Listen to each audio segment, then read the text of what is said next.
The January 31st, 2025 Oregon State Lottery Commission meeting is now in session.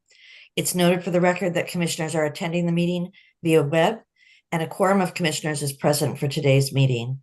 Will the clerk please call the roll? Commissioner Conrad, Here. Commissioner Ramirez, Here.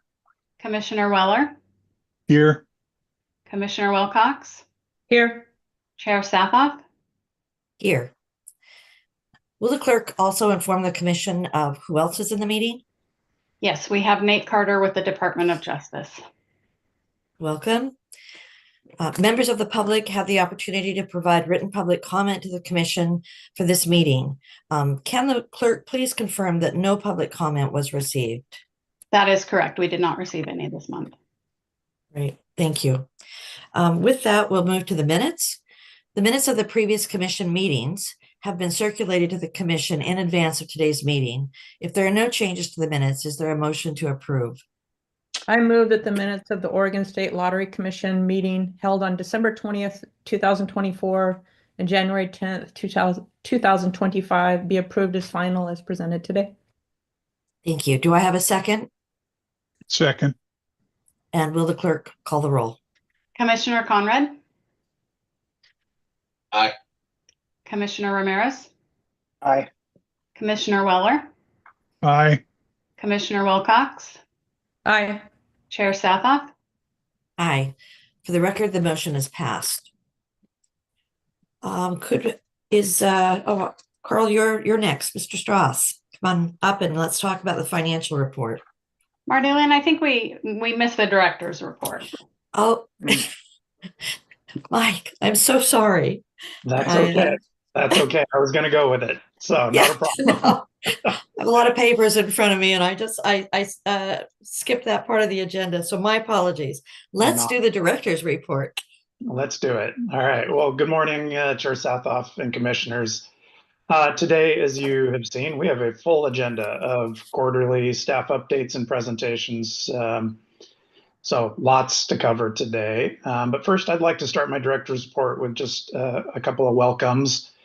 First, I'd like to begin by welcoming Commissioner Conrad. We had the pleasure of doing this briefly at a meeting earlier this month. I just want to reiterate our sincere welcome to you joining the lottery family. We certainly appreciate your willingness to serve on the Lottery Commission and look forward to a long and productive collaboration in the future. So thank you for joining us. Additionally, following your approval earlier this month, I'm pleased to introduce CJ Green, who's on camera with us here. He is our new Assistant Director of Operations. CJ brings 23 years of experience from Nike, where he held various roles in strategy, business development, operations execution, manufacturing, and innovation. CJ has now completed his third week at Lottery. We're excited he's still here. It is fitting in very well with the organization. So welcome, CJ. Thank you. Moving on to some lottery news. This month, we were thrilled that another Oregonian has won Powerball's first 2025 jackpot. This was a ticket worth $328.5 million and was sold at Fred Meyer in Beaverton. This was Oregon's second Powerball jackpot win in less than a year. As you recall, last April, winners claimed a $1.3 billion jackpot. So super excited about that continued wins in Oregon. Now, the impact of these large wins not only benefits our players, as you would expect, but also our retailers. But there's also a ripple effect throughout our communities. At a media event last week, we presented Fred Meyer with their $100,000 bonus check. And in turn, Fred Meyer announced that they were going to donate half of that amount to the Oregon Food Bank. So that was a surprise to us and a very cool community donation. You have likely seen or heard our marketing campaigns, TV spots, or billboards promoting our newly released game, Cash Pop. We launched Cash Pop earlier this month as a replacement to the low-performing game Lucky Lines. To play Cash Pop, players pick a number from 1 to 15, and every hour between 7 a.m. and 10 p.m., there is a drawing. If a player matches their lucky number, they win. Players can bet $1, $2, $5, or $10 per draw. And you'll hear more about our sales update and how the game's performing later in this agenda. I also want to take a moment to recognize this amazing accomplishment. It has actually been over 14 years since the lottery launched a new traditional game. We started work July of 24, and less than 6 months later, this game is live. This was a very aggressive timeline that I set for the team, which they embraced and achieved successfully. And this achievement took over 140 internal and external staff to complete. And although I'm not able to name everybody individually here today, I want to sincerely thank everyone who participated for their hard work and the successful launch. I know this crossed several holidays, and a lot of people were working diligently to get this accomplished and meet our timelines. And so just thank you to staff for all the hard work. And we're super excited about this new game. Moving on, for years, we have been working to migrate our outdated intranet pages to a new modernized SharePoint. Competing projects have often taken resources away from this lower priority work, extending the timeline. However, I'm happy to announce we're finally live in this new system. We still have work to do to transition everyone internally to the new platform, but it's finally operational. One of the greatest and most obvious updates is what we call now Lottery Link, which is our internal news site showcasing internal stories, links, and important updates. So kudos to everyone who's worked for a very long time on this project, and we'll continue this work in the year to come. We're seeing amazing improvements not only to the system, the access, the usability of this, and excited for this to continue to grow. As far as sales, we have a quarterly sales report coming later in the meeting, so I will move on to some winter stories and let the team give you the sales update. And before I do the winter stories, though, I want to remind you that we have entered into the long legislative session. There are several lottery bills that we are monitoring. Later in the agenda, Matt Shelby, our Senior Manager of Community and Corporate Engagement, will provide you some additional details on what we're watching, and we will be sure to keep you guys apprised throughout the entire session of what's affecting lottery. So moving on to those winter stories. Crystal G of Portland woke up her husband by shouting, we won," earlier this month when she discovered in our app she had won the $4.4 million Megaplex jackpot. She purchased the ticket on a quick pick draw at US Market in Portland. She wasn't sure how she was going to spend the prize money, but did take time off from her retail job to think about life after the win. Tony M. from Medford and his wife are planning their next vacation after he hit a Keno 8 spot for $60,384.80. His wife actually won a Keno prize last year, but now he has the family bragging rights as his amount is higher. He said he also wants to pay off some bills and hopes to buy a motorcycle. Terrence P. of Portland has his first big lottery win this month, taking home $1,755 prize playing Keno at Fopo Tavern. He put $10 on 10 draws while he was enjoying a night at the bar with his partner. He's planning to get a new Apple Watch with the prize, and the rest will go into savings. And with that, it concludes my director's report for this month. So thank you, Chair Satha. Thank you, Director Wells.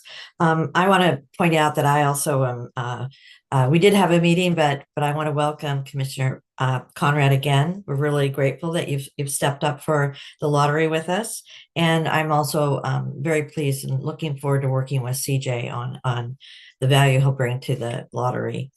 And just one other on the SharePoint going live.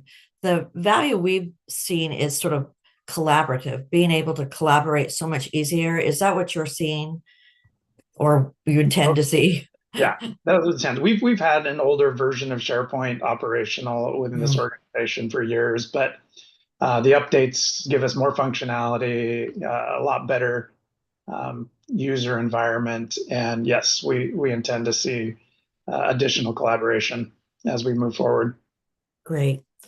Any other comments or questions from the commission before we move on? Okay, now we'll move to the financial report and Mr. Strauss. Thank you. Good morning, Chair Sathoff, Commissioners, and Director Wells. For the record, my name is Carl Strauss, Controller for the Oregon Lottery. Today we'll review the second quarter financial results for fiscal year 2025. Net revenue for the 6-month period ending December 2024 was $705 million. This was $20 million below the forecast of $725 million. Traditional lottery products produced a net revenue $4.6 million better than forecast due to higher sales of Mega Millions tickets through December when the jackpot grew to $1.3 billion. Net revenue from video lottery was below forecast by $17.4 million or 2.9%, primarily due to lower than expected gross play. Gross revenue for our sports book was in line with forecast, but net revenue fell short of forecast by $6.9 million due to higher than expected percentage of winning wagers. Net profit for the quarter end was $433 million, which was $6 million below budget. This was primarily due to the shortfall of net revenue, which was partly offset by budget savings on the expense side. Some areas of budget savings include retailer commissions, which are directly tied to the revenue variances. This produced $1 million of budget savings. Game vendor charges contributed a $2 million favorable variance. This was due to the sharing of costs related to prize payments with our sportsbook vendor. Additionally, we had a favorable variance in game equipment parts and maintenance. Hey, Carl, there you go. I was going to say your slides weren't advancing on our screen, so thank you. I was too excited to get started. Sorry about that. Additionally, we had a favorable variance in game equipment's parts and maintenance of $1.2 million, primarily due to the planned purchase of game sets, which were unavailable due to vendor issues. Much of this favorable variance should reverse as alternative game sets are purchased. Labor costs were under budget by $5.8 million. This is primarily due to the changing expectations around our pension expense, but also partly due to vacant positions. Under service and supplies, we had a $542,000 of budget savings related to our retailer network expense. This was due to planned upgrades of our retailer network, which have been occurring slower than expected. Indirect revenue was $11.7 million or $1.8 million better than budget, primarily due to the interest income being better than expected due to interest rate environments, as well as interest earned on cash balances, including our prize cash balances. A comprehensive variance analysis is provided in the commission packets and public meeting materials. Please review these for additional detailed explanations on the year-to-date performance, as well as the balance sheet and other quarterly reports for your consideration. At this time, I'd be happy to take any questions or comments from the commission. I do have I don't know if it's as much a question as sort of a question of what are you all thinking? It's been clear that the video revenue is trending down for the last 3 months for the quarter. We've talked off and on about what do we think is going on? Do we see that trend continuing? And if so, what do you think is the cause of that? Are we doing anything right now that we think will turn that trend around? Any comments from you or Director Wells? Well, we do have a meeting coming up with our the Office of Economic Analysis with the state of Oregon to try to review these forecasts and look at what we expect going forward. So we will be taking a deeper look at that. And I think video is probably one of the key areas that we'll be assessing. Right. Yeah, and I would just, obviously we've talked about this a number of months. Yes. that there is this trend, but this trend is not unusual across the country in all lottery product lines. So, as just a quick reminder, we had a pretty significant increase after COVID, right? Our numbers were really high in all of our product lines. And that was the same across the country. And so what the thought is, and there's no data to really prove this, but the thought is this is still just those entertainment dollars being spent in other areas that we saw being really focused on lottery products post-COVID. And again, just this downward trend, still above pre-COVID numbers at this time, but not sure where this is going to plateau out at again. It sounds like there are at least some macroeconomic factors causing this, but if Yes. everyone's experiencing it, yeah. Commissioner Conrad, I see your hand. Thank you, Chair. I appreciate it. Hopefully hands are the way that we get into the queue here. Commissioner, Director Wells, if I can, I just want to see if I can encapsulate what you're saying in the way that I think about it. The way that in a longer term scale, we're reverting to the mean, right? So, you can look at your trends, you can look at everything on the very short scale or a much longer scale.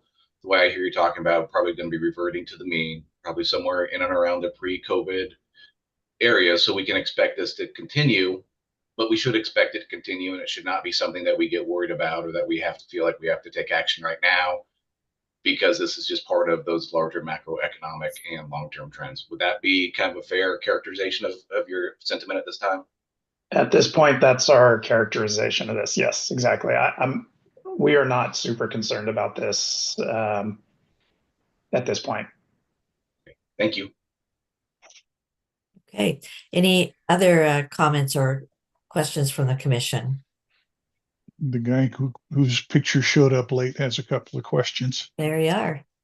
There I are. In the details of the variance analysis, I don't see a page number, but there's a depreciation indirect year-to-date unfavorable $500,000.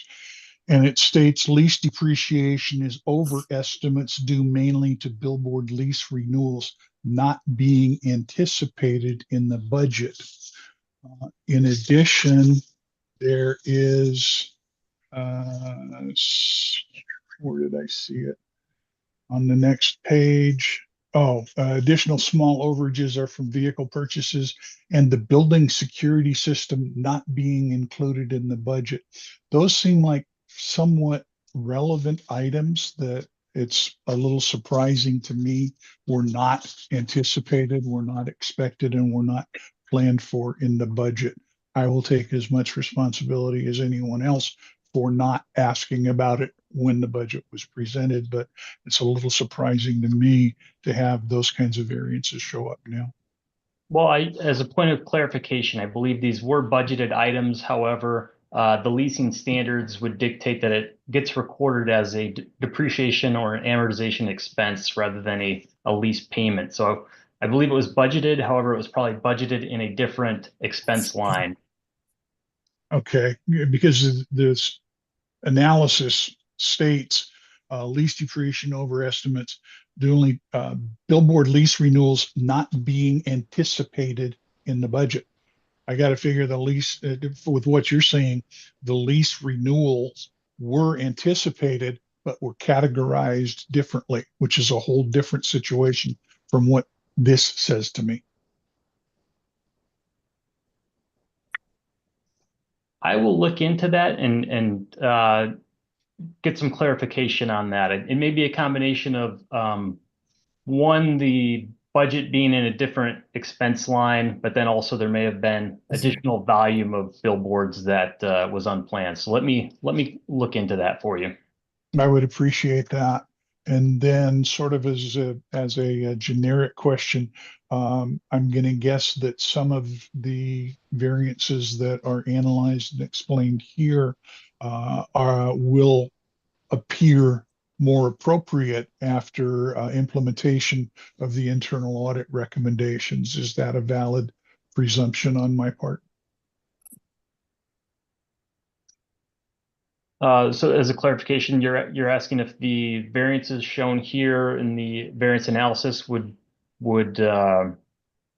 reverse after an internal audit, or Are they going to be impacted by the internal audit department is making some recommendations for changes? Okay, that's cool. I have no sense in getting into the fine-tooth details of it right now, but if we implement some of their recommendations, is that going to impact some of these variances in the long run? I believe the plan is that it would impact in the long run. You probably won't see that in the current fiscal year. I think the budget is set for the current fiscal year, but we would hope that starting with as soon as next fiscal year, that these variances would be a lot tighter. Okay. Yeah, the implementation and other changes for the next and subsequent fiscal years is fine. The one that I'm thinking of in particular is the security system, the building security system. The statement's made that it was not considered in the budget. It was not included. Yeah, I presume that's going to get changed somewhere. Yeah, we're going to need to look into that because I'm the one that put that in the budget before I was the director. So I'm curious. I think that's probably just misstated in that memo, but we'll do some research and get back to you on that. I'd appreciate that. That's good. Yeah. I have one other question, but I don't know, Carl, if it would be you or Director Wells. On the capital outlay, my question is just, it looks like in some areas we're kind of spending as intended and others we're not. Do you think our capital's being expended in the manner that we planned for this year? The only reason I ask that is trying to consider whether or not there will be projects that we planned for that will not be done, whether we're planning that for that or it's just happening. So any comments on the capital outlay?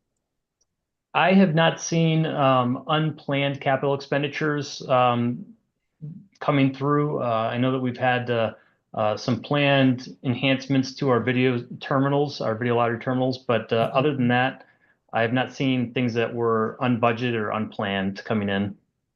Yeah, I don't think that's, my question is really, are we on target? Are we spending where we thought we were going to spend this year? Some of these look like they haven't been spent at all. Some of the dollars that we had planned to spend haven't been spent at all at this point. And so I'm just trying to figure out, are we getting our capital out there the way we intended to? And maybe, Mike, that's more a question for you. I don't know. Yeah, I think we're on target. I mean, again, as you guys have heard from us for a long time, we are trying to do a much better job at being on target with all of these things, and obviously room for refinement as the years come, but we are definitely in a better place at this point in the year than we have been historically. Yeah, I see definite improvement. Just questioning how you feel about that. Okay. Yeah, I think we're on target. So great. If there are no other questions or comments from the commission, is there a motion to approve the financial statements? I move that the Oregon State Lottery financial statements for the months ended October 31st, November 30th, and December 31st, 2024 be approved for the record as presented today. Thank you. Do I have a second? Second. And will the clerk please call the roll? Commissioner Conrad, Aye. Commissioner Ramirez, Aye. Commissioner Weller, Aye. Commissioner Wilcox, Aye. Chair Sathoff. Aye. For the record, the motion is passed. Okay. Are we, should we move on to rulemaking? Carl, are you done? I'm done. Thank you. Yeah, great. Thank you. Let's move to the rulemaking and let's hear from Chris Scarro. Thank you, Chair Sathoff, Commissioners, Director Wells. For the record, my name is Chris Scarro. I'm the Rules and Policy Analyst for Lottery, and I have two rulemaking items for the Commission this month. First up, we have some proposed changes to our Mega Millions game rules. So for some background, the Multi-State Lottery Association, known as MUSL, is the Association of State Lotteries that come together to offer the national draw games of Powerball and Mega Millions. And they've announced some changes to the Mega Millions game that will take effect in April of this year. And the changes, according to MUSL, are intended to respond to the clear player preference for bigger and more frequent jackpots, which we certainly see here in our experience, and also higher non-jackpot prizes and improved odds of winning a jackpot prize. So we are a member of MUSL, so we do need to update our rules to be prepared to offer the game as it's structured in April. And so the rules in your meeting materials would increase the ticket price in our rules from $2 to $5. That's obviously the main substantive change here. Provide a built-in multiplier on every play that increases the value of non-jackpot prizes by up to 10 times. Provide updated odds of winning, and then we're repealing some previous promotions that are being retired and replaced with these new permanent game changes. We also took this opportunity to review our rules and align more closely with MUSL phrasing and terminology. So you will see edits throughout the rules to that effect, and those are not substantive changes to the game, but more some housekeeping for us. So I will go ahead and finish the rulemaking process for these changes and report back to you in March after the comment period has closed. In the meantime, the rules are in the meeting materials if our audience is interested in seeing the game changes that are coming in April. So that is all I have on that. Are there questions before I move on to the other items? Questions or comments from the commission? Not hearing any, so Okay, great. we'll go to the next one. So our second rulemaking is to update our casino prohibition rules. You may remember in November, I told you that we had done an internal review of our casino prohibition framework, looking for opportunities for improvement. And our subject matter folks recommended 2 rule changes. One would set minimum food service standards for our at-risk retailer types. So being clear about the number of menu items we need to see, the number of dining seats that are available to their patrons. The other change would be to make the inspection criteria objective and measurable and really give retailers clarity on what we're looking for during an inspection, and also make our inspection results more consistent from retailer to retailer. So we have completed the public rulemaking process for this, which is documented in your meeting materials in the rulemaking report. But just briefly for the record, I'll note that we did notify all of our video lottery retailers about the changes. We also notified legislators, including those who participated in the recent work group about the casino prohibition, and notified media and other stakeholders. We provided 5 weeks for everyone to comment, and we did hold a public hearing as well. So over the course of that time, we did receive 3 written comments, which were provided to the commission and director for consideration prior to today's meeting. And to summarize for the record, those comments were from current retailers who I think would prefer these rules would go much farther and, for example, set strict limits on what retailers can earn from video compared to their non-lottery sales, or even offering a lower commission rate to retailers who have food and drink service sales below a certain percent. And we do appreciate those comments. It's something we would plan to keep in mind as we continue to look at our casino prohibition. But for today, Director Wells does recommend we adopt the 2 changes presented in November as a good step to improve our rules here. And so if you approve, they would take effect tomorrow, which is February 1st, 2025. And so you'll have a motion to that effect in your materials if and when you're ready. But also happy to take questions if you have them. Questions or comments from the commission? Commissioner Conrad. Thank you, Chair. A question regarding the public outreach. I'm assuming there's some sort of website. Are there data analytics to show how many people viewed the materials and chose not to, with only 3 public comments? Just curious on how many people read them, or at least clicked through some pages and then made the decision not to comment one way or the other. So, I haven't looked at those statistics. So for the emails that go to retailers, I believe we could get that information. For the legislators, media, other stakeholders, we just do our typical out email. So we did get a couple responses like, thanks for the information.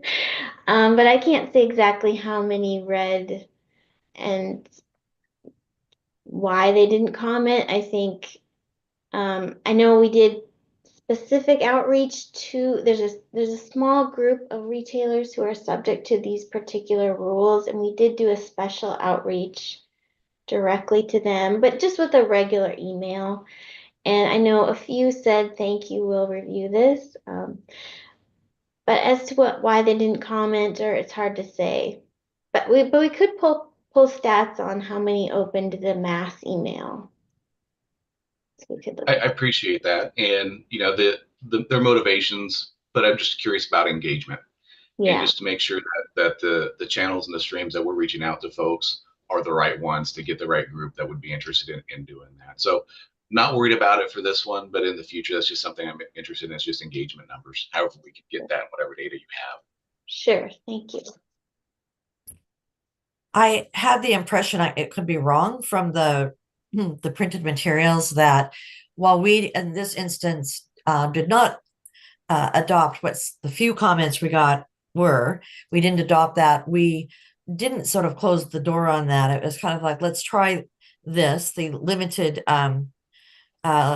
the menu items, the requirements on meals, as well as the requirements on tables and seating, and that we would be kind of monitoring and then deciding whether or not we wanted to be more stringent or if that was working.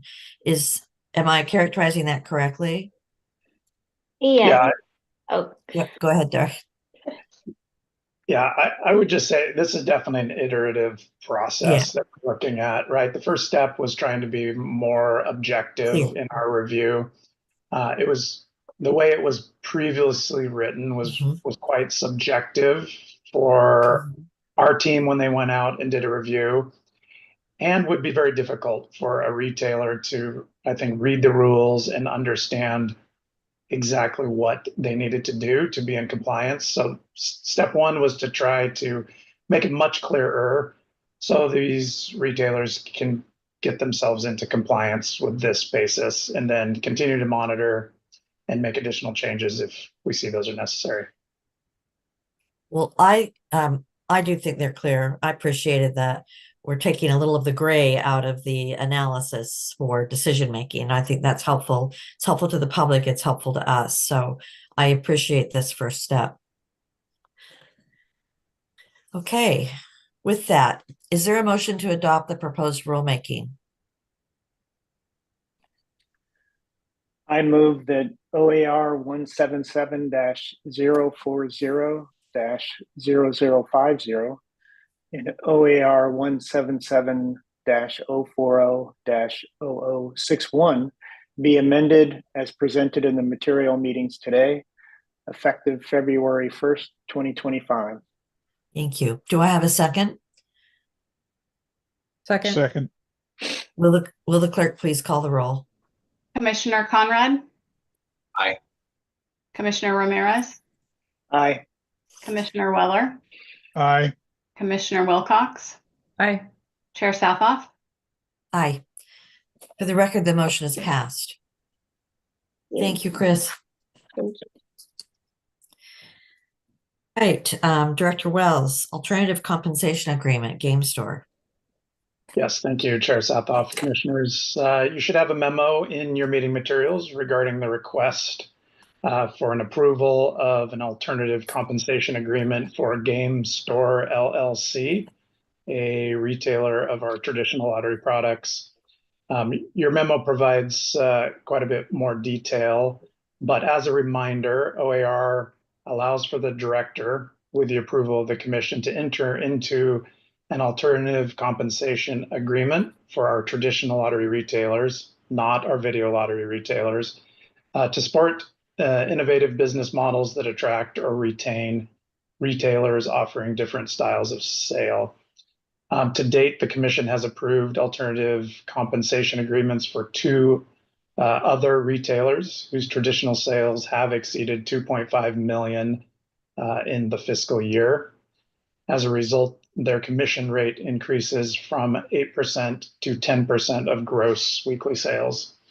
GameStore LLC has exceeded that $2.5 million threshold and has requested consideration to be moved into the alternative compensation model.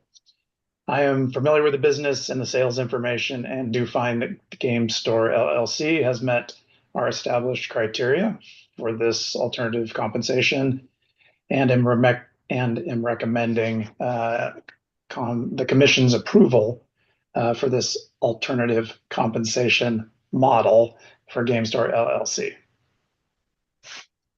Director, just a clarification for me. It's a prospective approval, but at the end of the year, if they haven't met the 2.5, they don't get it's a true up at the end. Is that correct?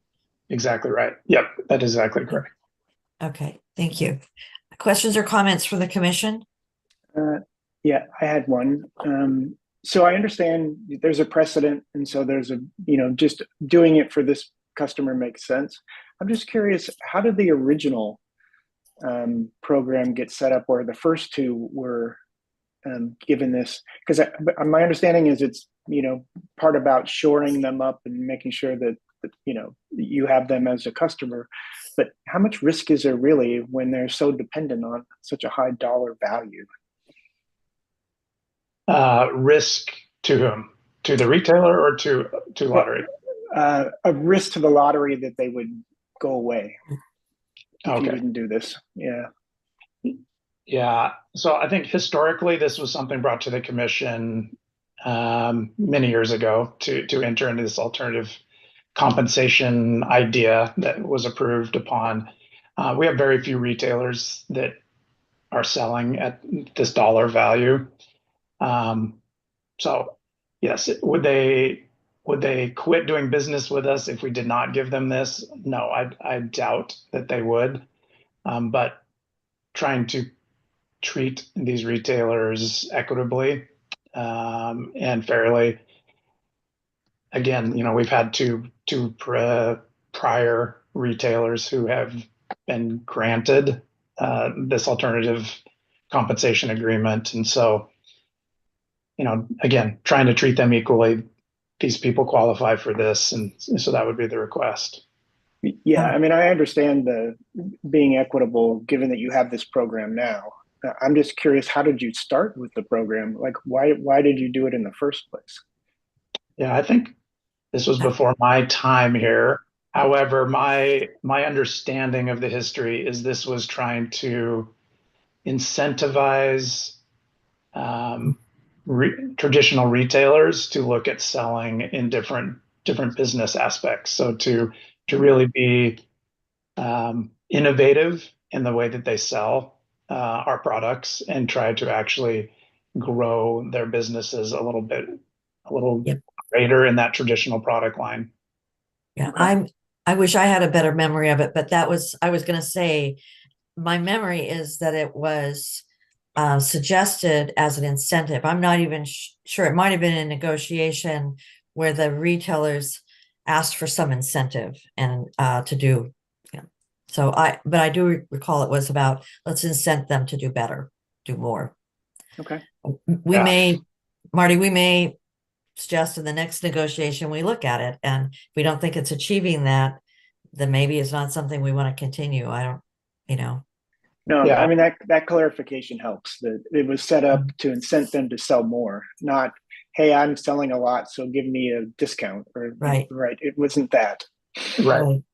I would agree with that. And we can certainly dig in and maybe in the next packet provide a little more history on what this is for you. But I can tell you there's not a lot of documentation as to the why. So pulling the history on this together will take some time, but I'll I'll make sure we include something for you in the next meeting materials. But that's Okay. also why to me it's important that it's a look back at the end. If they haven't done it, they're not going to get the extra pay, the extra comp. Does that hold Okay. on subsequent years? For example, we grant sorry. something now and they make it for 2 or 3 years, and then all of a sudden they drop under the 2.5. Is the compensation simply on a tier structure that says, okay, you hit 2.5 million, you get more. You don't hit 2.5 million, you get less. That in effect automatically kicks in based on any particular year. Yes, this is looked at Annual. and in the fiscal year for each of these businesses. So yeah, it is not a permanent granting.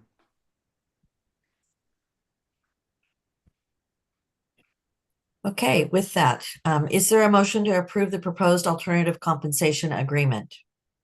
I move that the Oregon State Lottery Commission approve the alternative compensation agreement for Game Store LLC as outlined in the memo and presented today. Do I have a second? Second. And will the clerk please call the roll? Commissioner Conrad, Aye. Commissioner Ramirez, Aye. Commissioner Weller, Aye. Commissioner Wilcox, Aye. Chair Sathoff. Aye. For the record, the motion is passed. Thank you. Let's hear from Matt Shelby on our legislative updates. There we go. Good morning, Chair Sathoff, Commissioners, Director Wells. For the record, my name is Matt Shelby, Senior Manager for Communications and Policy here at the Oregon Lottery. And I'm here today to give you a little bit of an update on the legislative session that started last week. And in your packet, Chris Scarrow, who you met earlier in the meeting, has presented a wonderful memo that summarizes kind of where things are. I wanted to pull out just a couple of things from that memo to highlight for you. There are 2 bills right now that we are tracking that are, I would classify, specific to lottery. The first one is House Bill 3115, and it would, in short, prohibit the sale or purchase of a winning lottery ticket. There was actually just a public hearing on it yesterday, and if you're new to lottery, you may not know why someone would want to sell a winning ticket, but there are a variety of motivations that we found over the years people have. First and foremost, convenience. We see this mostly in the video lottery space. If you win a video lottery jackpot over $1,500 currently, you have to drive to Salem or Wilsonville to cash that ticket, or you can trust the mail. There are people across the state, primarily pawn shops, and a couple of other what I would classify as sole proprietors that have created a business of buying tickets at less than face value. So they show up with a stack of tickets at our payment centers that they have purchased off of other players. So, there are a number of reasons why we don't love that practice. I think that the most glaring one is that when a winner comes to our payment centers and presents a ticket to us, we check 2 databases before we issue payment. And those we check to make sure that they don't have outstanding child support, and we check to make sure that they don't have outstanding DHS overpayments that they owe the state. If they have balances in either of those databases, we take that off the top prior to paying the prize. Obviously, if you owe back child support and you win a $3,000 video lottery prize, it would be in your interest, your personal interest, to sell that ticket at less than face value if you knew that once you showed up at lottery, it would be garnished. So we've had a lot of discussion with many of the legislators on that committee and the bill sponsors. We have good lines of communication with them. Ultimately, the real challenge for us and for the state is that any of the deterrents that have really been considered or put in place up until this point have been focused largely on the claims side of it, because that's where people identify themselves. As long as play is anonymous, it becomes very difficult to prove that a person that shows up at a payment center was not the original player, even though common sense would tell you that nobody's that lucky. Proving that, becomes a little bit more difficult. That said, we're continuing to work with the bill sponsors and other departments, specifically Department of Revenue. We've been in talks with them to see if there were some things that we could put into place to maybe make this not so great of a business model. And then also on the motivation side of things, we're continuing to look at digital claims and payments to try to get at that motivation. So more to come on that front. It was just a public hearing yesterday, and we'll keep you informed as to how that bill goes. The other one that we're really tracking closely is out of the Senate. Matt, go could I ahead. ask you? I just was wondering on this last bill. Certainly, we're all seeing the sort of the misuse of our process as a downside. I guess do we have any knowledge of, you had indicated, if you win over 1,500, you have to come to Salem in person. Do we have any data that would be that people can't? I think about, what about the person who says I can't get to Salem? Do we have I should know this. Do we have alternatives for them? Sure, South, the real alternative would be the mail.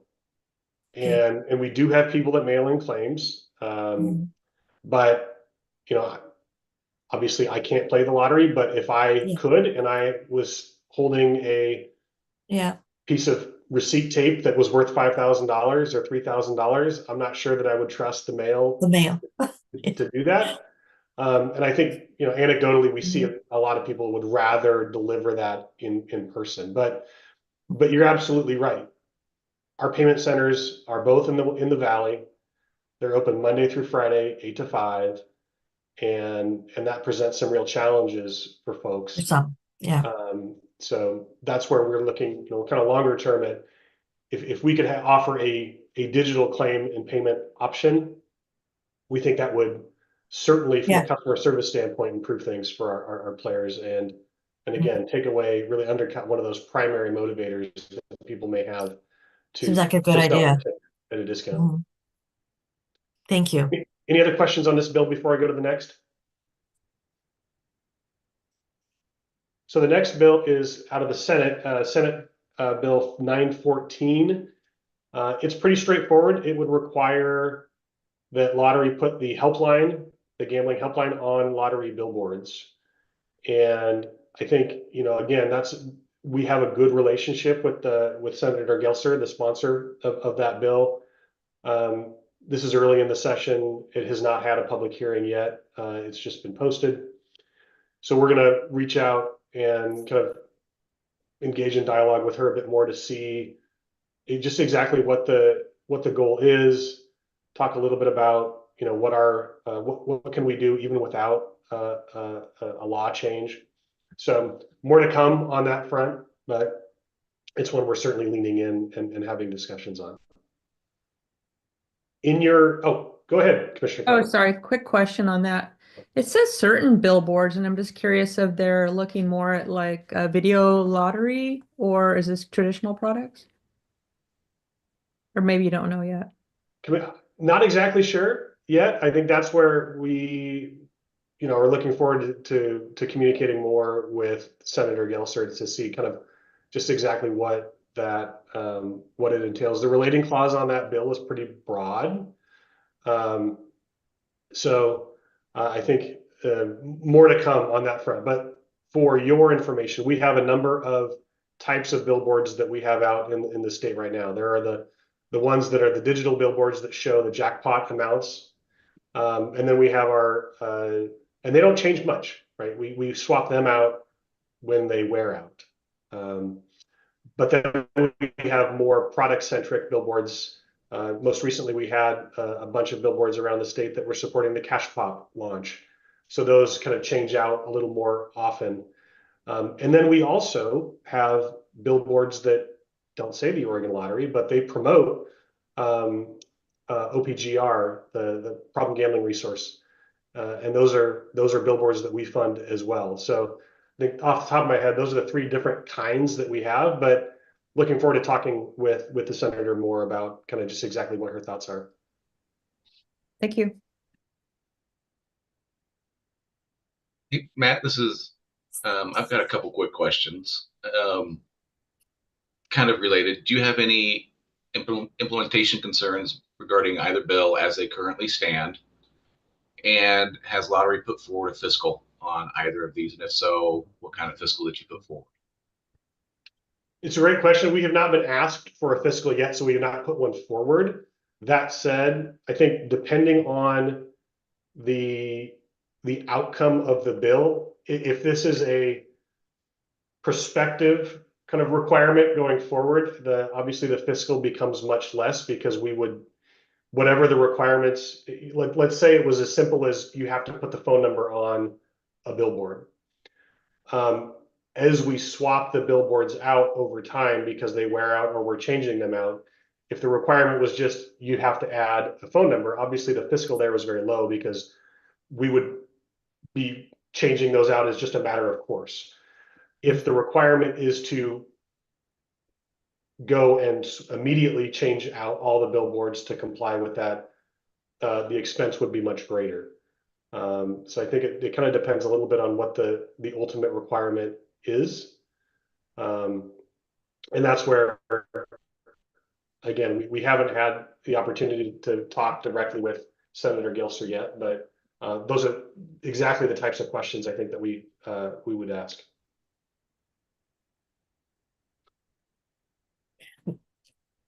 Any other questions on that one?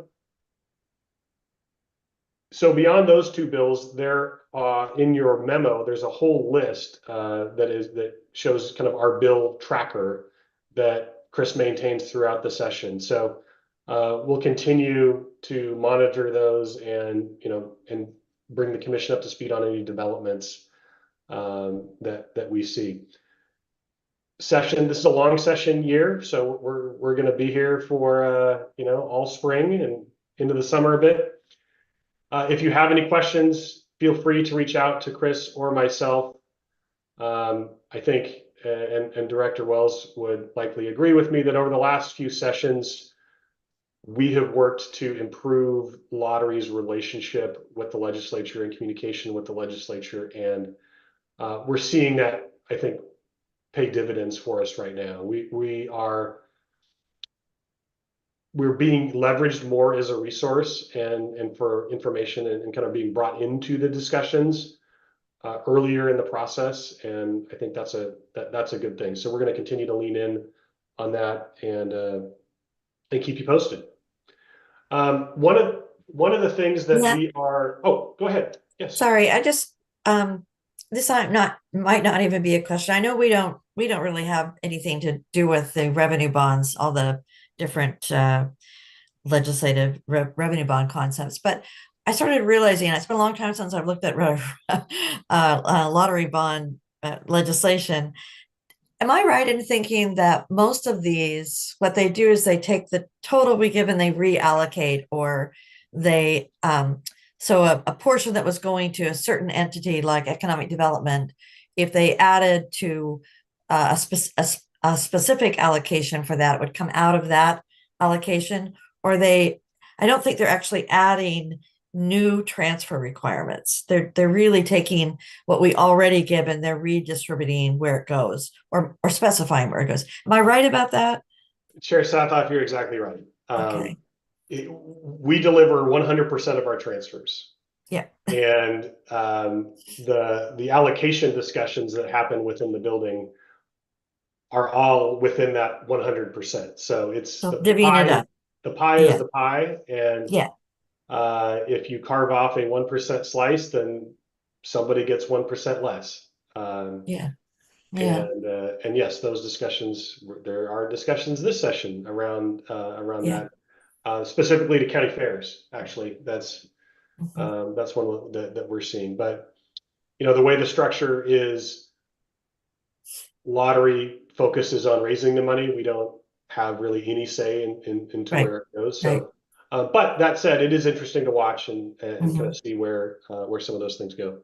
mhm. Yeah, Matt, I was Um, just going to add on that list, and to Chair Sathoff's point, there are a number of those other bills on there that she has earmarked with yeah, a different title on them, so that you can understand we are paying attention, but we really have no right, say right. how that happens. To Matt's point, we give away 100%, and what the state does with it, that's our legislature identifies. That's up to Yeah, others. So that's more of yeah. DAS Treasury type input that will go to where that goes than lottery. So we've had lots of questions, but really we have no bearing on what happens with that money once we transfer it. Yep, that's what I thought. I was just confirming that. Otherwise, we'd have a little more of an interest maybe, but And Chair Sathoff, just to put a finer point on that, I mean, it's one of the things that we've worked really hard over the last few sessions in communicating with the legislature to really educate folks on that whole process and what it means in terms of pressure on us to deliver when the legislature continues to bond against our future revenue or right. things such as that. So I think we're looking at it as more of Mhm. an inclusive conversation around and reinforcing we're all part of this lottery system. The Oregon State Lottery might be the most visible, but the legislature absolutely has a role in this system, and we've had a lot of good dialogue over the last few years on that point. Actually, speaking of dialogue and education, one of the things that we have worked on, and I'm going to share my screen just so you can see. I have too many things open now. Let's see. Okay.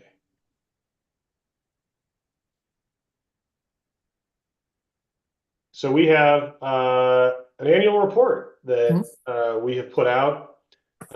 Lottery years ago used to do some version of this, and then for whatever reason, part of that lottery lore history, we kind of got away from it. So this year is our first official foray back into producing an annual report. And we have this posted on our website. I'll make sure you all have a link to it. But generally, it's just that. It's a wrap up of last year. So we start, and it's all web-based. So the nice thing about it being here is that it actually will conform to whatever screen you're looking at it on. So if you're on an iPad or a phone, it knows and it'll adjust accordingly. So and it's very nice that we can just send a link to somebody. But we've got a message here from Director Wells. And then these are some of the highlights from the noteworthy things that happened. We mentioned that $1.3 billion Powerball winner. And as you scroll through this, you'll see that these are all accordions. So you can open it up, read a little bit more. Because this is digital, we can then go to a sample of a news article that was covering that. So it gives us some good flexibility and actually allowing people to kind of dive a little bit deeper into some of these stories. But we cover key product news from the year, some of our investments in responsible play, talk a little bit about where some of that money goes, those disbursements. Obviously, we don't have control, but we like to talk about where that money goes. And again, this format is great because we can actually link people to go deeper and learn more. And then finally, this is kind of from a financial aspect. This is the year in review. This is pulled from our ACFR, which is, as you all likely know, a very dense, thick document that has lots of tables. But we think that this one kind of is the one snapshot that shows soup to nuts.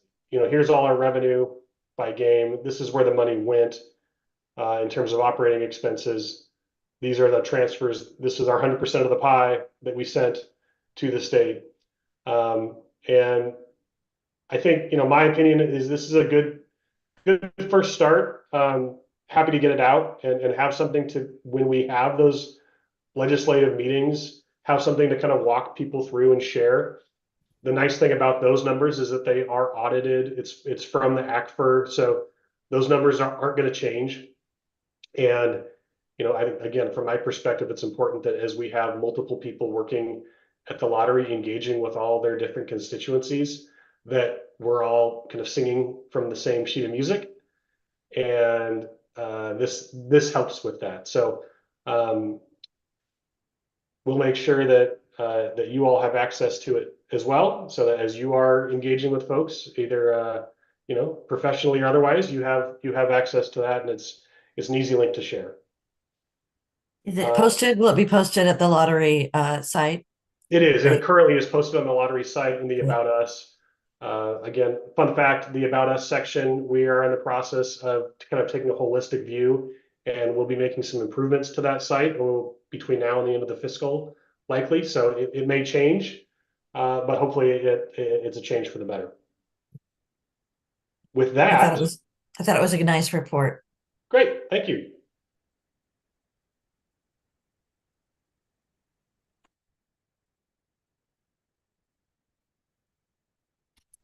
So Matt,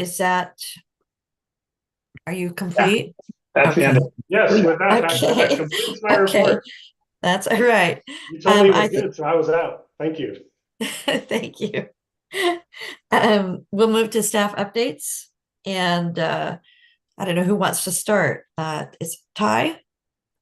Good morning. Yes, I'll start. Thank you, Chair Sathoff, Commissioners, and Director Wells. For the record, my name is Ty Calandriello, and I am Deputy Director and Strategy Officer for the Lottery. So I will share my screen here in a moment. I'm here to talk a little bit about what was in your packet, the Q2 Strategic Plan Progress Dashboard. But I thought for the benefit of the public, as well as our newer team members, I'd give you just a little bit of context as to why we're doing this, other than, of course, this is just a good practice as an organization to share this information. So following the governor's expectations, agencies across the state revamped as needed, created strategic plans. We did that as well. We needed to create a new one. We are in year 2 of doing that process, and we are committed to sharing, of course, our performance to agency goals. This is posted on our site along with our strategic plan. Under the Oregon Lottery website, look for strategy in the About Us section. And of course, these are goals that we set that we want every employee to be able to see that they have one direct connection with when they think about how can I tie my impact, the work that I do every day, to our strategy delivery. And so our strategy of mission excellence that we anticipate to also continue into the next year of fiscal planning is in alignment with our policy direction that we've received and the needs of the public service nexus that we serve. So as mentioned, since this was a part of your packet, I will not go over every item, but we'll give you some highlights. Please let me know if you're not seeing that slide. I'm going to expand my screen. Thanks, Mike. So I can see you as well. On budget accuracy, we have plans for the further evolution of our budgeting processes and tracking. And this is, especially for the commissioners who have been with us for a while, this is a work in progress. We have made big improvements in the last 1.5 years, and will continue to, of course, improve the portfolio management and project management planning at the enterprise and departmental levels internally, right? Which all helps with better forecasting and budgeting long term. Like Mike said, we're working as a team on getting to green by the end of the fiscal year. We are red here as we did see more departments this quarter needing to improve. And so that's just our transparency, but we are working together as a team to, as he had said, be on track for the end of the year. We're also happy to share that our previously approved strategic plans for IT and DEIB are on track, and the work to align the organization to the leadership pipeline leader development work remains on the revised plan. So we also just want to point that out, that we're going to be in permanent goal delay status for the rest of the year, just because we needed to shift the development timelines to accommodate building out the rest of the executive team, right, to adjust for recruitment timelines. So for us, we will consider yellow as a success if we remain in that status through the end of the fiscal year. Any questions? Well, I note that we're still in the red on our department budget accuracy, but I do want to note that I think that the budgeting process and the financials themselves have improved greatly since you started this initiative. The team appreciates that. Thank you so much, Chair Safoff. With that, that is the Q2 update. Thank you. Any other questions or comments from the commission? Okay, hearing none. Should we look at the product performance updates? Yes, who's- thank you. Chair Safoff. Good morning, commissioners, Director Wells. For the record, my name is Tina Erickson, and I am the manager over the lottery product portfolio. Today, I will be sharing slides starting out with the the product performance. If you will give me a moment, I am going to put this into presentation mode. Maybe. There we go. So today we are looking at our updates for our second quarter of the fiscal year. And as you guys received in your packet, information that's really highlighting how our scratch games performed. I think our biggest sales time of the year, of course, is during the holidays. We launched our holiday games in October, and we see the performance this year has increased. A couple of things that are due to that is the introduction of our $30 price point. We also saw revenue or sales at their highest. Normally, we are around about a $4 or $5 million time frame for sales during the week of the holidays. This is like a week or two prior to actual Christmas holiday. And this year we, for December, saw like 6.5 million. So, which was a really good increase for us. We also saw a overall performance. Sorry, I'm having trouble speaking today too. We also saw the overall sales for that quarter increase. So the average purchase price is up just a little at 4.47. And looking ahead, we just a couple of weeks ago launched our X family of games. X family is a multiplier game. And then as well as our 40th anniversary, which will be celebrating all year. And that game is a $30 price point. Any questions on Scratch? Jackpot and Keno perform. Oh, I just got a very basic freshman question for you. yeah. Given today's political climate, X, are you worried about the branding of X, given everything going on in politics? And how do you look at some of that as you go forward? And a quick answer, and or we can talk offline, because I love the marketing part of it. Whoever does the graphic design, amazing. I love it all. So I'm just curious about that. So in the industry, the X family has been around for probably a decade or more, and it's really a shortened term to talk about multiplier. So when you look at the tickets, you're going to see 10X, 5X, 50X. We've just kind of genericized the name, if you will, to the X family of games, but our retailers understand their multipliers. So we have not thought about the political climate just because it's kind of that standard in the industry. So, and we've not received any public comment. We monitor through our public website any comments that come through, but we have not received any. And I would love to chat with you about how our games are designed. That's very helpful. Thank you. Sure.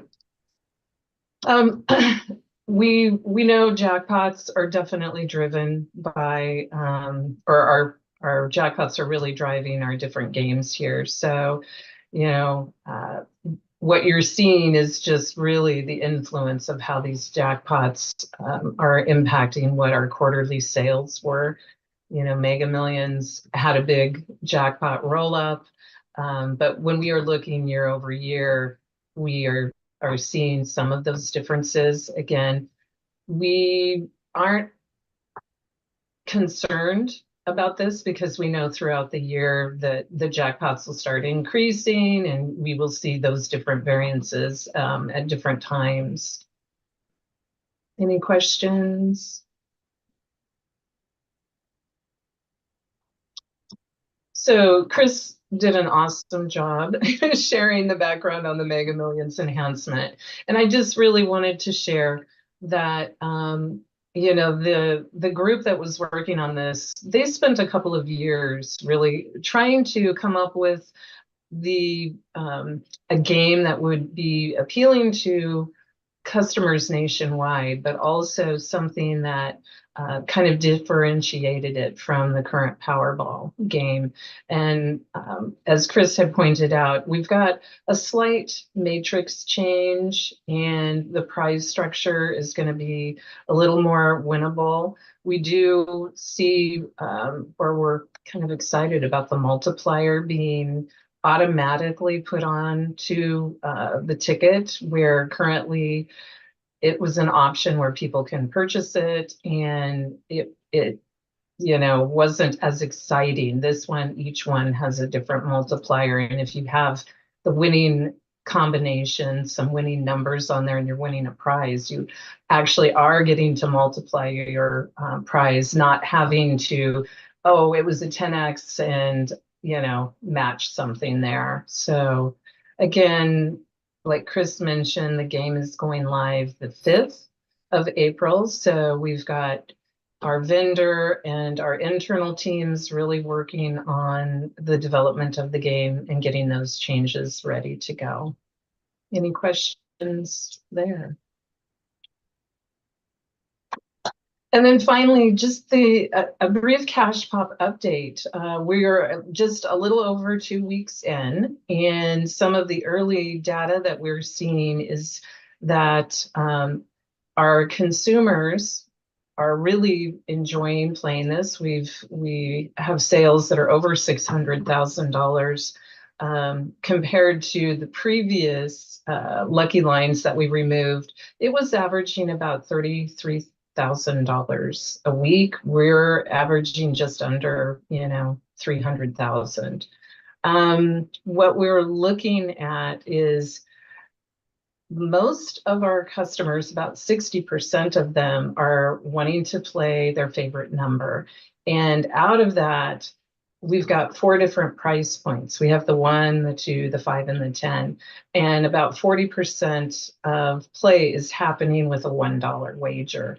So it's kind of early data. We're going to keep monitoring to just really see what's resonating with the customers. But right now, we've had some really good success with this. Again, it's early. Any questions on that? All right. Well, I will turn this over to SAR. Thank you, Tina. Thank you, Tina. Chair Sathoff, Commissioners, Director Wells, good morning. For the record, my name is SAR Richards. I'm the manager of the video gaming products here at the lottery and giving the update for last quarter. As you can see, we hit $285.5 million. That's down about 1.5%. And besides the macroeconomic factors talked about it earlier, we ran a little high on our return to play, our RTP, and I'll touch on that a little bit due to some of the launches that we did. One of the big things helping us, though, is we did replace another 403 E20s. E20s are our currently lowest performing terminal. Replace them with a much better performing Cascada. And then our Fort Knox, we launched that at the end of October and early November. And it's just to give some metrics on that. Before the launch, the 30 days before, we were at 112 jackpots per day. And the 30 days after, we jumped to 324 jackpots per day. Right now, we're hovering right at a little over 200 jackpots per day. So we're starting to level out, but still looking really good. I know one of the questions often gets asked is about cannibalization. And looking at first-time winners, in November of 2023, we had 1,400 first-time winners. But in November 2024, after the launch of Fort Knox, we had 2,500 first-time winners. So it's boding really well for us. And I touched on Return to Player really briefly earlier. One of the launches that we just did this week statewide is Baozhu Zhao Fu, a very popular game right now across the industry and casinos, but it has a lower return to player, still a great game, still a great payout game. That's going to help us address that issue we ran into this quarter with a little bit of a higher RTP. And now I zip through that. Any questions on video? Not for me. Cool. Well, if no questions, I'll hand it over to Carrie. Good morning, Chair, Commissioners, Director Wells. For the record, my name is Carrie Hemphill. I am the Sports Betting Product Manager here at the Oregon Lottery. I'll give you a brief quarter update for the sports betting product. So Q2 continued our solid year-over-year volume growth run for the product. Based on our Dynamics 365 accounting data, we produced over $255 million in turnover or dollars wagered during those 3 months and generated over $19 million in gross gaming revenue. When comparing year over year, timeframe 23 to 24, we saw growth in most categories. Our number of bets you can see here was up 14.4%. Our turnover dollars wagered was up 19.3%. And what's not on this list is our unique active players, which are individual players coming in within that specific time frame and placing at least one wager. We saw that up 26.7%. I'll hit the registration numbers here in just a minute, but we did see a drop in our gross gaming revenue for Q2 when compared year over year to last year. I know that was mentioned earlier in the financial report. You will see a drop of negative 6.18%. I do want to mention that that drop was primarily driven by NFL results and the weaker results that we saw. To give it context, within the NFL wagers during this quarter, particularly in week 6 and 7 of the NFL season, the favorites dominated the results. And that led to very good outcomes for our customers who are playing parlays. It resulted in more wins for them and a decrease in GGR for us, but that's okay. The favorites won way more than they usually do within a time frame. That trend that we saw was not unique to Oregon. It was felt across the whole industry. And just as a reminder, sports betting is not a straight line. So the overall focus is not this small window of time, but it's over the extensive time comparisons. Since then, we have seen continued positive growth in our volume. So although this was a negative for a small window, the product is still doing well overall. And Carrie, so I understand, I think what I understood in the materials is that we had a period of time here related to the NFL that players were just exceptionally lucky. And Correct. That was across the nation. Okay. Yes. Interesting. Yep. The margins were thin for the NFL. Favorites dominated. Customers picked the favorites to win, and they all won during a particular couple-week period. Very good for our customers to give some wins back to them. Unfortunately, that means we lose a little bit in our revenue. I will say during that time, though, our volume increased and our dollars played still increased over 22% year over year. So the revenue, maybe it contributes to added registrations and various things. Yes, correct. So functionality-wise, the platform functioned very well. There was no unscheduled downtime. Promotions, product offerings, and all the different betting options really continue to push player engagement. That in conjunction with the start of the NBA season, so basketball, the regular season, and the NFL being in full swing, there was a great deal of excitement during this time of year. It's our busiest time of year. So real quickly, football and basketball were the leads of the quarter. As I mentioned, football had a little bit of a drop in GGR, but it still remained our primary sport for sports bettors. It brought in $96 million in dollars wagered for the quarter and still brought in $4.2 million in GGR. Our basketball, so the NBA regular season was going, started in late October. and contributed $71 million in dollars played and an impressive $9.5 million in gross gaming revenue. We are seeing a solid 14.9% growth in dollars played on basketball. But we are starting to see a slowdown a little bit, however, of the growth. I think the struggles with some of the marquee teams, including the Trailblazers, are likely contributing a little bit of the betting factors around the NBA. And then quickly, the rest of the other sports in the product lineup did very well. I want to highlight two of them. So table tennis continues to lead the way in kind of those other sports.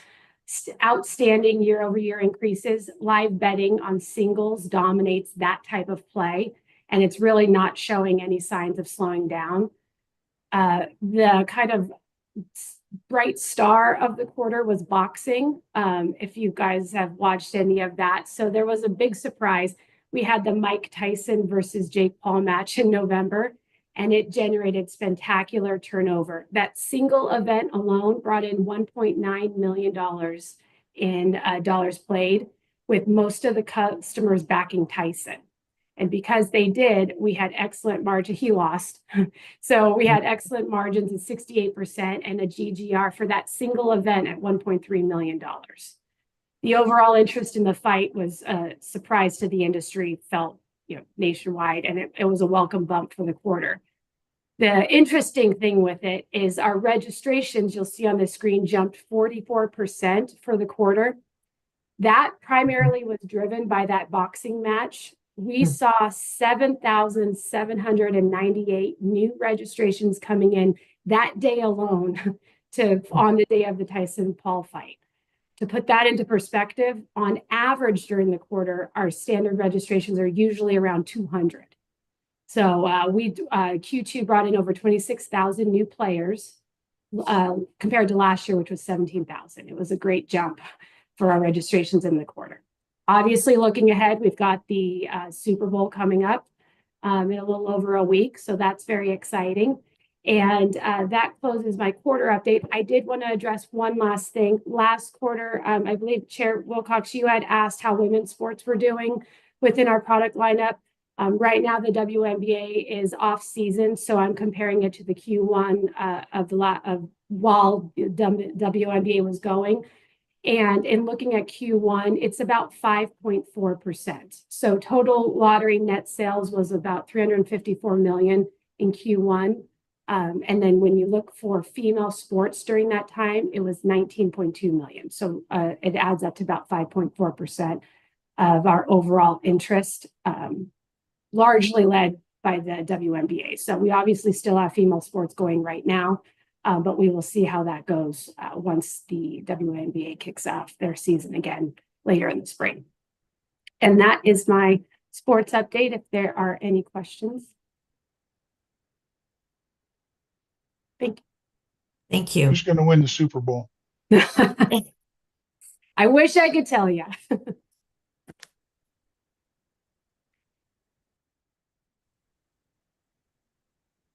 Good morning, Chair. Oh, sorry. No, I was just going to say, I think we're going to hear from Paul now. Yeah. Go ahead. Good morning, Chair and Commissioners. For the record, I'm Paul Westerman, data scientist. As we did last quarter, the following slides are a brief summary of revenue, transfer, and payout across the lottery's game portfolio.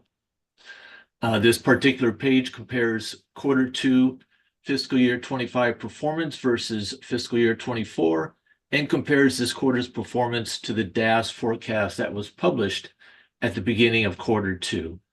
Net revenue for Q2 is 2.7% lower than in fiscal year 24.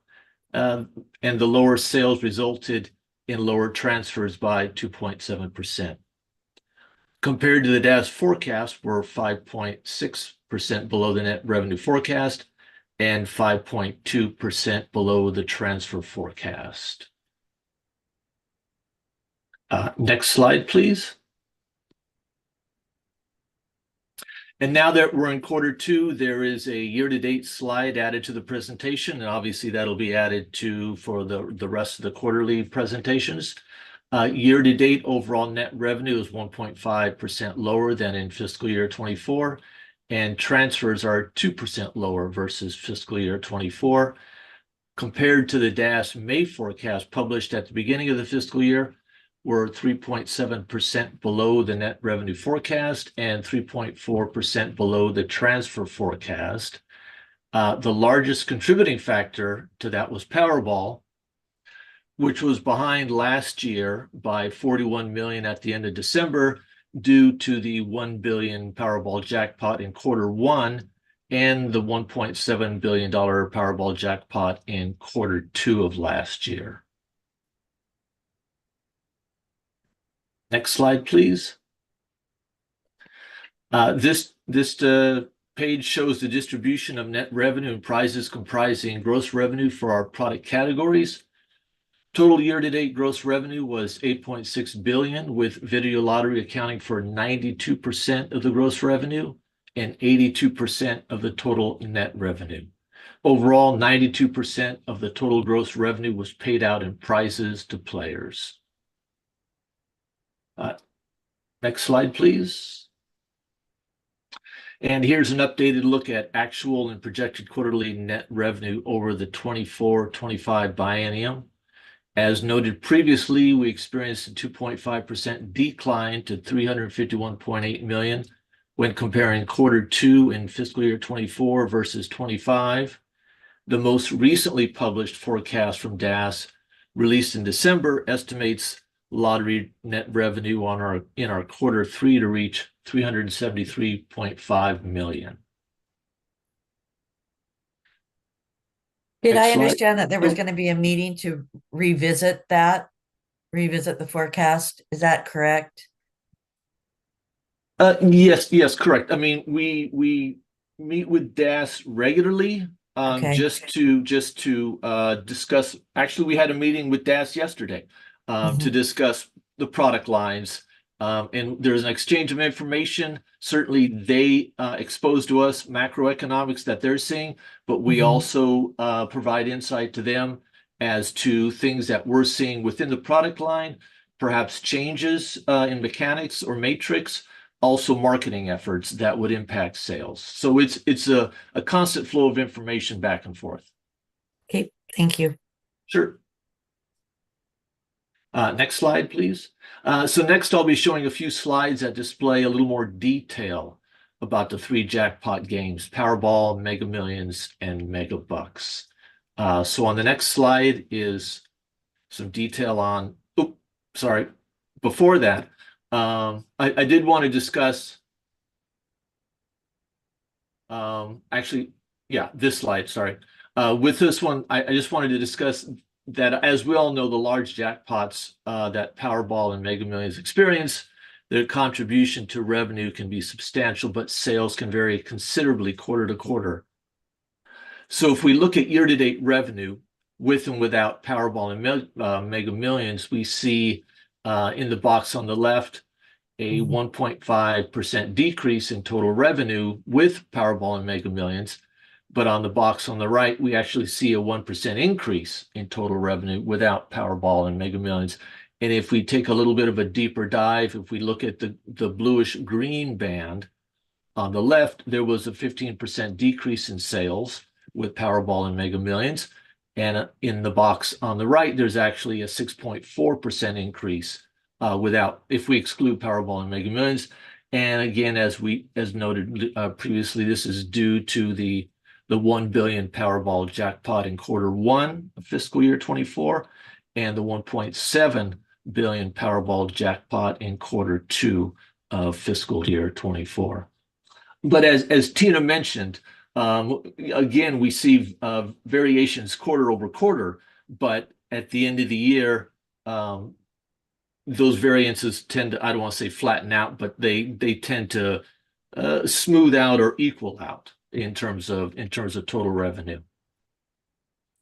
Next slide. I actually was surprised. I thought there would be more impact over time than I'm seeing here. So this is helpful.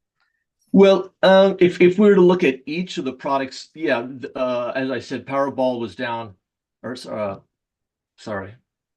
Mega Millions was down, but other product lines being up tend Mhm. to just Right. due to the fluctuation between all the products being up and down. Mhm. You can see a large variation, but it's tend to be smoothed out due to other products being up. So Mhm.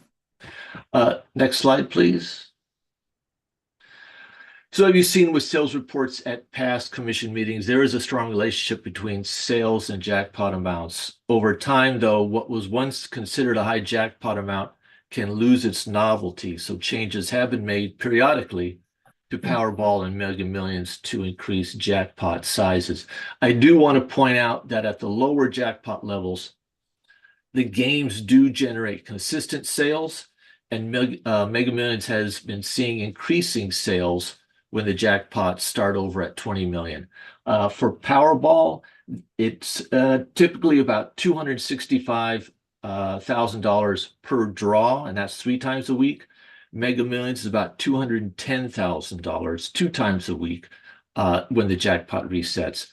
Also, due to crossplay that exists when Powerball and Mega Million jackpots are high, the in-state game Megabucks benefits sales-wise too. Next slide, please.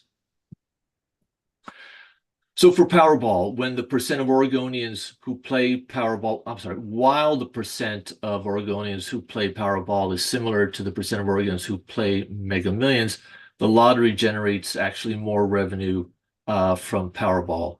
Along with gross sales, there's 2 metrics that show this. One of them is what we call draw sales when the jackpot resets. And when the jackpot amounts for both games, while jackpot amounts for both games start at 20 million, Powerball sales at that amount are about 25% higher than Mega Millions. And the other metric is draw sales per jackpot dollar. Across all jackpot amounts, Powerball generates about 30% more revenue than Mega Millions at the same jackpot level. Next slide, please. So as I mentioned in the last slide, across all jackpot levels, Mega Millions generates less revenue than Powerball, even though a similar percent of Oregonians play Mega Millions. For fiscal year 23 and 24, a pair of billion-dollar jackpots resulted in increased sales, as you can see in the chart. And as Tina mentioned, in April, Mega Millions will be undergoing some changes, which should sustain that increase in sales that we've seen in the last 2 fiscal years. Next slide, please. And regarding Megabucks, according to our gaming vendor IGT, Megabucks is one of the more successful in-state games in the US based on per capita sales, and a higher percent of Oregonians play this game than either Powerball or Mega Millions. And even with much lower jackpot amounts, Megabucks yearly sales had been similar to Mega Millions prior to that game's $1 billion jackpot. And as I mentioned previously, the sales of this game benefit when either Powerball or Mega Millions have a large jackpot, which improves the game's transfers to the state. And that's all the slides I had. Was there any questions? A quick question on the slide you just had previously, and it applies to all that series of slides. Just looking at the jackpot range, they're not consecutive. So can you talk about the numbers? So you're looking at the 4th cell from the left, 6.4 million, 1 million to 8.9, and then 4.8 million, 1 million to 8.2. I'm just trying to understand the correlation between the average jackpot range and the percent that play in that. If that is the same game. Yes, it's the same game in the same period. The percent of Oregonians who play, certainly we're going to probably see more engagement when the jackpots are high in a particular fiscal year. But this being survey data, there is going to be a little bit of a measurement of error, plus or minus a certain amount. So what we're really looking for is more of a trend, and we don't necessarily worry if the percent of Oregonians that play changes from say 30% to 29%. Again, we're really just looking for the long-term trend, and obviously making sure that it's on an uphill or upward trajectory. I think it is figured out. So just let me clarify. So the cells above those business years, 22, those two cells apply to that business year only. So you're comparing business year to business year. There should not be a continuum of jackpot ranges because you're not looking from a low to high and looking at that curve of who buys a ticket when.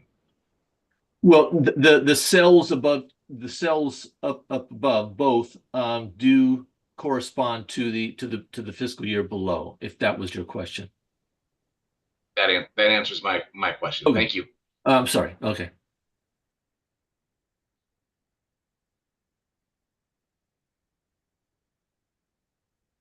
And yeah, that's the finish of mine, Tina. So, Paul, are you complete? Are Yes, you I done? am. I'm All done. right.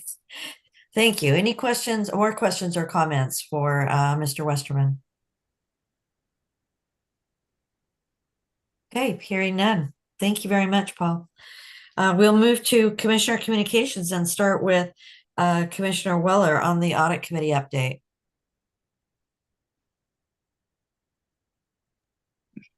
Thank you, Chair Sathoff. In the interests of timeframes that we're dealing with, I'm going to condense this down a little bit. The Lottery Audit Committee meeting was held this morning prior to our commission meeting that we're in now.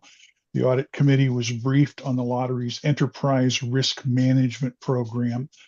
As mentioned in the update a few months ago, the executive team decided to simplify and streamline the risk management approach to align with the agency's enterprise strategy and portfolio. So they identified 12 enterprise risks related to 5 categories. And out of those, they are going to monitor the 12 risks, continuing to mitigate 9, accept and close 1, and transfer and mitigate 2. Audit Committee was also briefed on the results of 2 recently completed audit engagements.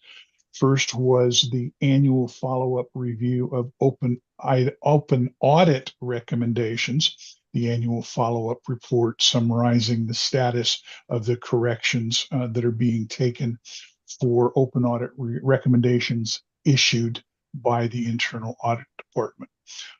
Specifically, the audit team assessed lottery's management corrective actions related to 130 open audit recommendations between November 1, 23 and October 31, 24. They have fully addressed 30 of those and provided progress updates for the remaining 100. The second engagement that they presented was the annual budget development and expense reporting. The objective being to determine whether opportunities exist to improve upon the efficiency and effectiveness of the lottery's budget development and expense reporting process. The goal being to ensure that both short and long-term organizational, financial, and operational goals are being properly managed and outcomes are attainable. Overall, the audit team concluded that the lottery can improve upon its existing practices for managing and overseeing the budget development and expense reporting processes. The lottery does not currently have an organization-wide budget management and oversight program that contains the necessary components for a successful industry variance tracking process tool. Industry-leading budget management program. There are tools that can be put in place, and they're currently working on those. Total of 4 audit recommendations were made. Management has developed the necessary actions to appropriately address each recommendation. Lastly, the audit team presented its calendar year 2025 audit plan. The annual plan provides the schedule and a brief description of internal audit's planned audit and consulting engagements for the upcoming year. Based on the committee's review, the calendar year 2025 audit plan was approved as presented. This concludes my audit committee update. Thank you. Thank you. Questions or comments? Commissioner Weller, do you, from the commissioner's point of view, were you satisfied that the audit committee plan for this year, not the coming year, fiscal year, that they've made adequate progress on it and you're satisfied with how that's going? I believe they have. One of the best things about it is that they continue to work on open items. They don't simply say, okay, well, that's not worth our time and effort. We're not going to do it. They are addressing all of the recommendations that have been made. Some of them have been implemented and resolved. Others, they have said, it's not really necessary to make that kind of a change, or this will be in a long-term plan rather than something that we address. I think they are making valid progress in the current year, yes. Thank you.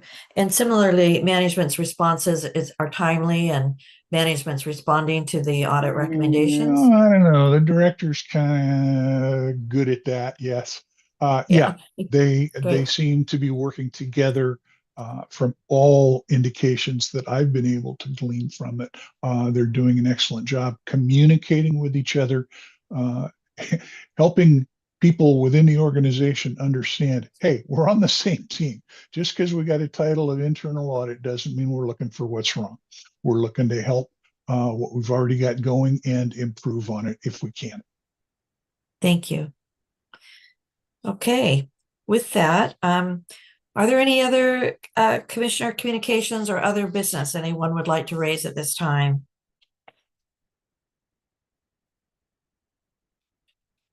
Hearing none, this concludes today's meeting of the Oregon State Lottery Commission. The next meeting is scheduled on Friday, February 28th. And I want to thank you all for attending the meeting. The meeting is adjourned. Thank you, commissioners. Thank you. Thank you. Have a good day. You too. Thank you to one and all. Bye-bye.